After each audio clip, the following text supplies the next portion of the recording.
Hello and welcome to Useless Anime Knowledge, the show where I do pointlessly meticulous research on things that no one cares about. Today I'm going to talk about the original anime series Wolf's Rain, produced by Studio Bones in 2003. Wolf's Rain is a slow-burning, atmospheric tone piece with super high-quality production values and some intensely bleak moments. Any spoilers in this review will be prefaced with a warning, and I recommend that if you find yourself interested in this show, check it out before viewing the spoiler sections. The entire show can easily be found on YouTube. Wolf's Rain was conceptualized by Nobumoto Keiko, the head writer on the legendary anime classic Cowboy Bebop, at the time that she was working on that show. Nobumoto had discussed the idea for a show about wolves on a journey with Cowboy Bebop producer Minami Masahiko. Not long after Cowboy Bebop finished airing, Minami left Studio Sunrise along with character designers Kawamoto Toshihiro and O Sakahiroshi to form a new studio called Bones, and a few years later, Wolf's Rain became the studio's third original television work.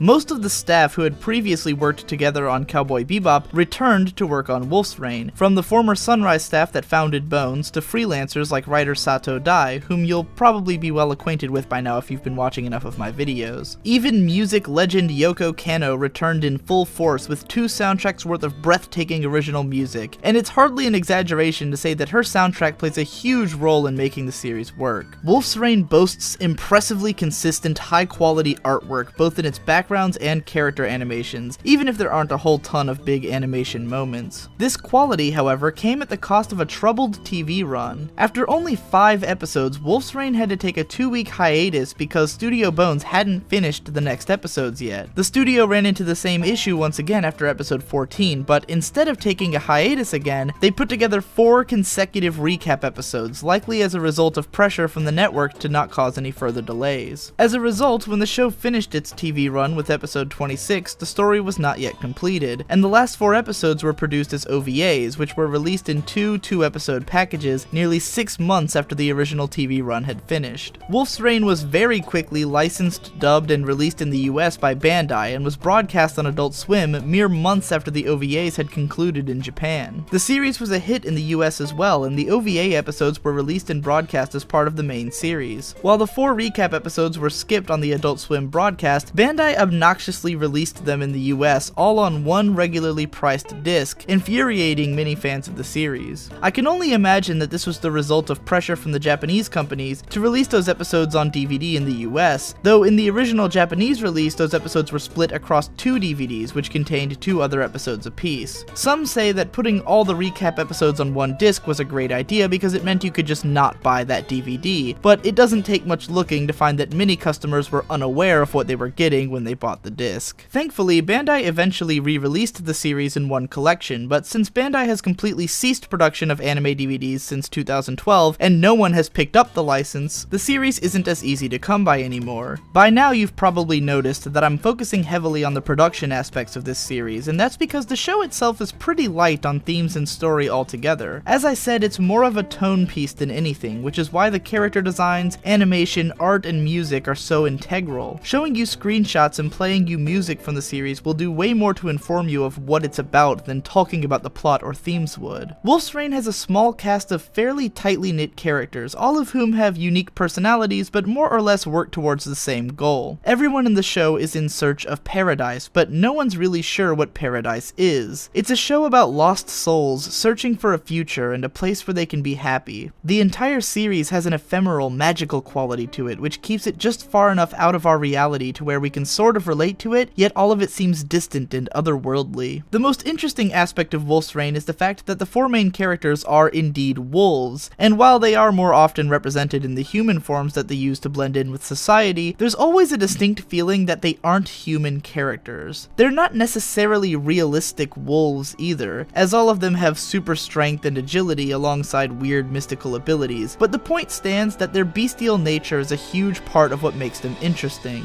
The world that the series is set in seems like a post-apocalyptic setting, yet not necessarily after the apocalypse of our own world. The series producer has stated in an interview included on disc 2 of the US release that they didn't want to specify that the series was on Earth or in the future because it would limit the viewer's imagination, and I think this was a great choice. Just like with the inhuman nature of the wolf characters, the elements of unique mythology and magic in the show's world keep it feeling distant and ethereal, relatable just enough for us to understand what's going on, yet strange enough for us to feel disconnected from the setting. Most of the series deals primarily with the very slow development of its principal characters and unfolding of the narrative, which can never ever be accused of feeling rushed. I wouldn't quite say that the series is boring, but what keeps its repetitious dialogue and tone from getting old is simply how unique and magical the world seems to be. There are parts where the series drags, and I feel that it could have been condensed by at least a couple of episodes, but if a slow burning plotline doesn't bother you, or indeed is your preference, then Wolf's Rain should be right up your alley. In terms of themes, there are light pinings of existentialism running through the series, especially in the later episodes, but I wouldn't go so far as to say that the series comments on them. I will now discuss some spoilers, so skip to the time indicated on screen if you don't want to hear them. The main theme that the series focuses on in its climax is the cycle of death and rebirth, with the world eventually coming to an end and being reborn again by the endless cycle of the wolf's journey to restore the world. Kiba and Darcia's dialogue in the final episodes indicate that the reshaping of the future is dependent on who it is that activates said reshaping, and it's suggested that true paradise can never be unlocked because of the curse that Darcia carries into paradise. This can largely be taken as saying that there will always be an element of evil and impurity that taints our world, so we'll never truly make it to a perfect world, though we can keep on trying.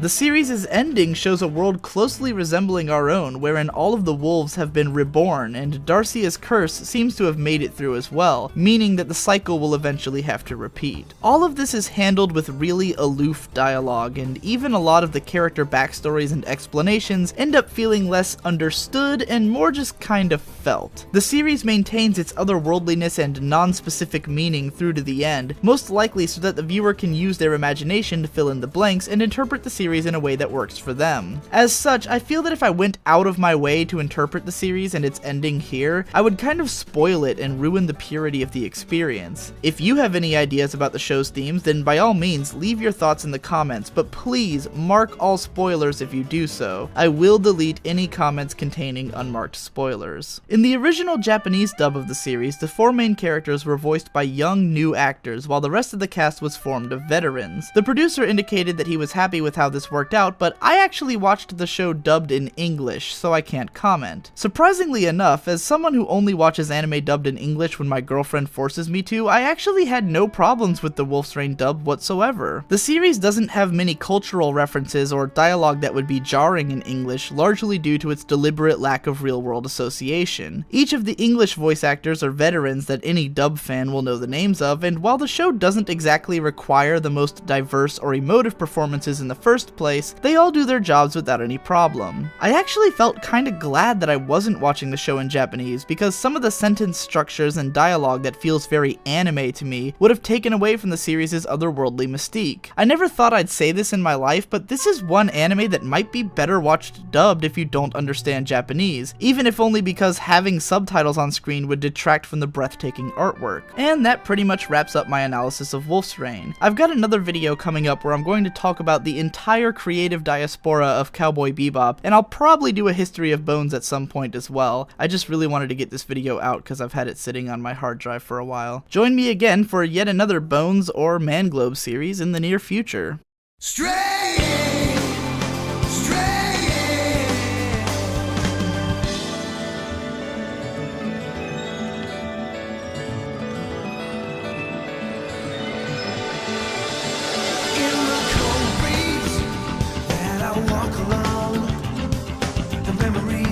Generation